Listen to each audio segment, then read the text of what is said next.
Hello everyone, welcome to this month's edition of North Central Outdoors. I'm your host, Nathan Karch.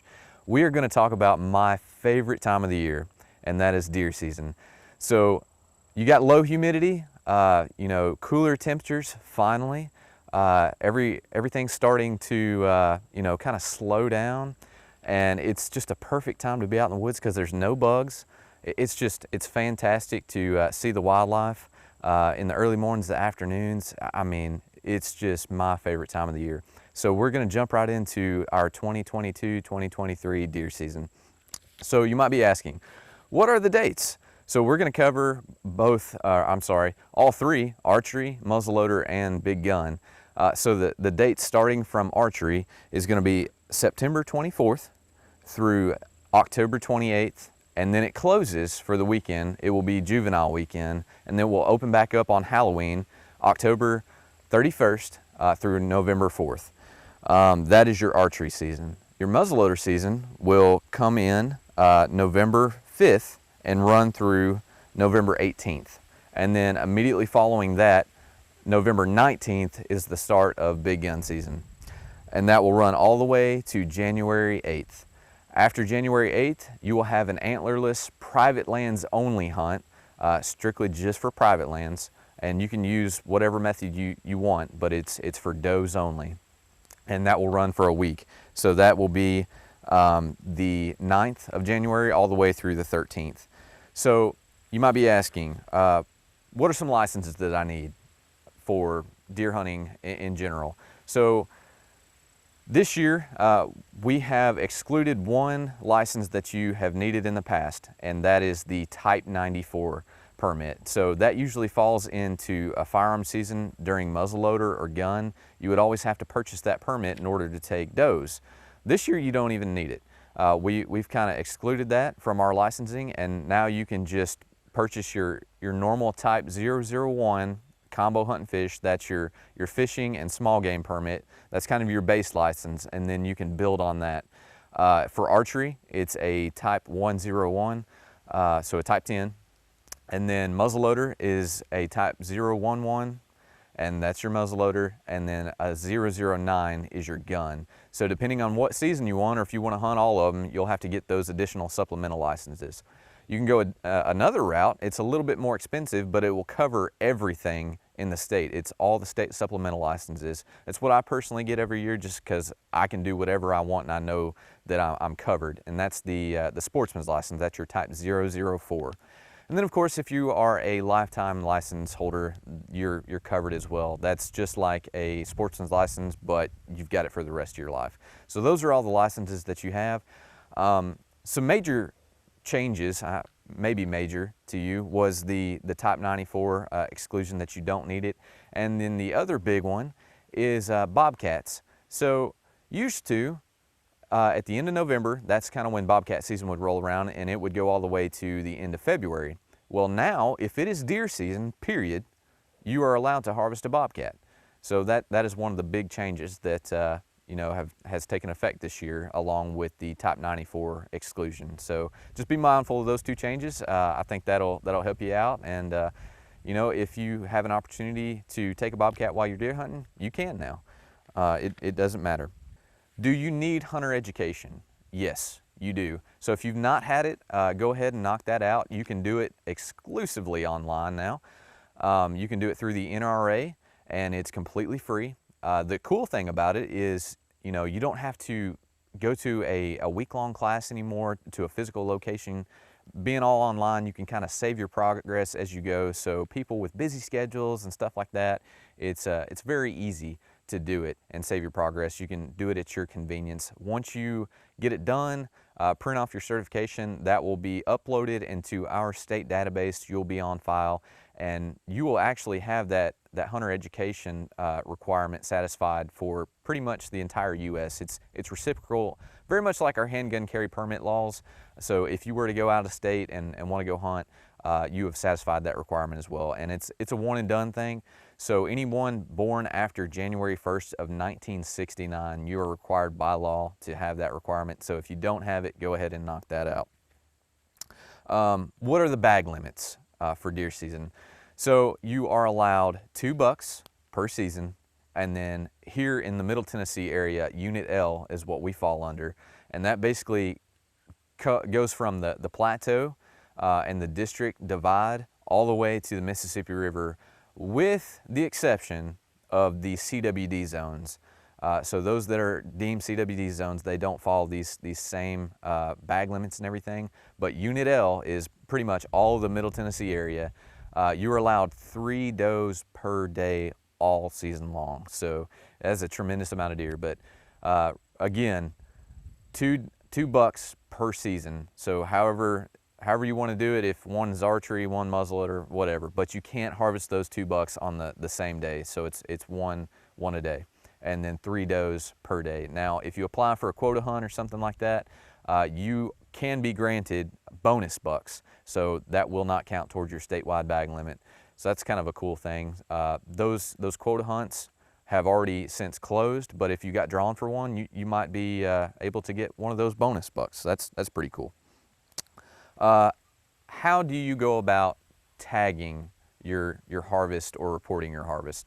So there's a couple different ways. The easiest way is to download our app. That is TWRA on the go. It's a free application that you can get in your app store, whether you're Android or Apple. And you can build your own account in there, build your own profile, sync up your state licenses, and just have it at your fingertips on your phone. It's got a lot of cool information on there, our hunting, fishing guides, sunset, sunrise times, all kinds of cool stuff. But in that application, you can report your harvest as well. And so the way we have to do it now, you had a calendar day to submit your harvest. Now it's tag before you drag. So when you harvest your animal, you have to check it in immediately before you even start dragging it to your truck or taking it home or anything like that. So get on that app, check it in. They'll ask you a few questions and then submit it, and you'll receive a confirmation number on the app, and then it will be emailed to whatever valid email address you have linked to the account. If you do not have cell phone service where you are trying to check that deer in, we do provide temporary physical tags that you can print off, and you can put that on the animal at the time of the harvest, and you can transport it to wherever you have cell phone service, and then get on the app and check it in. Now, the other route that you can go is just a normal physical check-in station. Those are kind of dying off. Normally you find those with licensing agents, those that have been historically placed in the communities that have been long-time check-in stations. You probably know about those, just little sportsman stores and stuff like that. But the easiest way, of course, is that TWRA on the go app. A lot of you might be asking, when is fall turkey season? Because you know it kind of parallels the archery season, and it does. So it's happening right now. It started up with the opener of statewide deer season. So that actually runs from September 24th all the way to October 28th, and then it will shut down alongside deer season for the juvenile hunt for deer season for the youth, and it will pick back up on Halloween, October 31st, and run through November 4th. So that's the archery season for fall turkey. Now, if you want to hunt with a shotgun, that will come in just a little bit later. That's October 15th through the 28th of October as well. So you've got a couple weeks to hunt with a shotgun. The reason shotgun is not extended into that secondary portion of fall turkey is because that overlaps with our statewide muzzleloader deer season, and you can't have a shotgun and muzzleloader at the same time with the big game hunts going on. So that's fall turkey season. Are you allowed to bait? The short answer is no. So the moment that you start implementing a weapon into the picture, if your intentions are to attract an animal with the purpose of hunting it and harvesting that animal, then if you have grain or fruit or anything like that for the purpose of attracting wildlife, and your intentions are to hunt it, then that is illegal here in the state of Tennessee. If you just like watching wildlife, that's perfectly fine. You can actually feed the deer, feed the turkey, whatever. If you want to capture them on camera or videotape them, just watch them. That's perfectly fine. A lot of people love feeding the deer and just watching wildlife, so that is perfectly fine. the moment you start hunting, it's no-go. So play it on the safe side. If you're thinking there's some gray area there, just play it safe and don't do it. So if you are hunting over salt or mineral, that's perfectly fine, but I know a lot of these companies like Big and J, for example, the Big and J blocks, they do have a lot of grain in them. They have like soybeans, sunflowers, wheat, corn, and that's considered baiting. So if you have any of those blocks that have some sort of protein supplement in it, that's bait. So it's got to be 100% mineral or 100% salt, and you can hunt over that year round, that's fine, but no grains. Also, the orange requirements here in the state of Tennessee regarding big game seasons. So it's not applicable during the archery season. You don't have to wear orange, but whenever a firearm season comes in to play muzzleloader or big gun, you have to wear 500 square inches of blaze orange. And basically that just consists of a hat and a vest. That we're not gonna go out there with a tape measure and make sure that it's 500 square inches. Just a hat and a vest, and that'll satisfy that requirement. Also, if you plan on hunting out of a tree stand, there's some things to take into consideration when you're doing that. First and foremost, always wear a harness. Make sure that you're not wearing, you know, those cheap ones that come with the tree stand. By law, every tree stand now has to have a harness with them when they're sold. If that's all you can afford or all you have, absolutely wear it. But if you can go the route of getting something a little bit better, go with hunter safety systems or something like a Muddy or a Summit, something that's going to be comfortable to where you're going to wear all the time. Just like I talk about in the summer, our life jacket requirements. Get something that fits you well and is very, very comfortable. That way that you're going to wear it 100% of the time. So the same concept goes for these fall arrest systems or safety harnesses up in a tree. Get something that fits you and it's very, very comfortable. That way you don't ever have a problem putting it on, and wear it 100% of the time when you're in that tree, because you don't want to fall out, because that can change your life forever.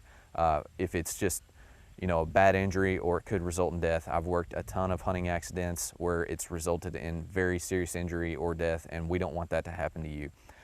There's some other things like a lifeline that you can put at the top of the tree, and it goes all the way down to the bottom, and basically whenever you're climbing up, you basically work that rope all the way up, and if you were to fall at any given point, you're suspended right there.